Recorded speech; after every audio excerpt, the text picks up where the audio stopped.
మన డోన్ నియోజకవర్గంలో బాగా అభివృద్ధి చేయాలని మన చదువుకునేటువంటి పిల్లలంతా కూడా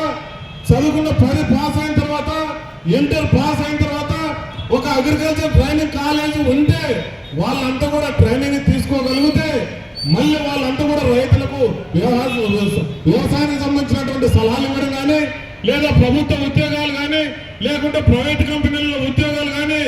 నిరుద్యోగులకు ఉద్యోగావకాశాలు కల్పించి వాళ్ళందరినీ కూడా రైతులకు ఇంతకంటే మెలుగులు వ్యవసాయంలో మెలుగులు నేర్పించాలనేటువంటి ఒక లక్ష్యంతో మనకు రైతులకు సంబంధించి అగ్రికల్చర్ వ్యవసాయ కళాశాలను మాకు మంజూరు చేయాలని చెప్పి ఈ సందర్భంగా మీకు జరుగుతుంది. అంతేకాకుండా మనకు వర్షాలు పడేది కేవలం 3 నెలలు మాత్రమే. మిగతా టైం అంతా కూడా మనకు వర్షాలు పండితే పంటలు లేకుంటే వర్షాలు లేకపోతే పంటల పరిస్థితి ఏ రకంగా ఉంటుందో మనకు తెలుసు. ఇటువంటి పరిస్థితుల్లో ఈ డోన్ నియోజకవర్గంలో ఉన్నటువంటి రైతాంగాన్ని కూడా ఆదుకోవాలంటే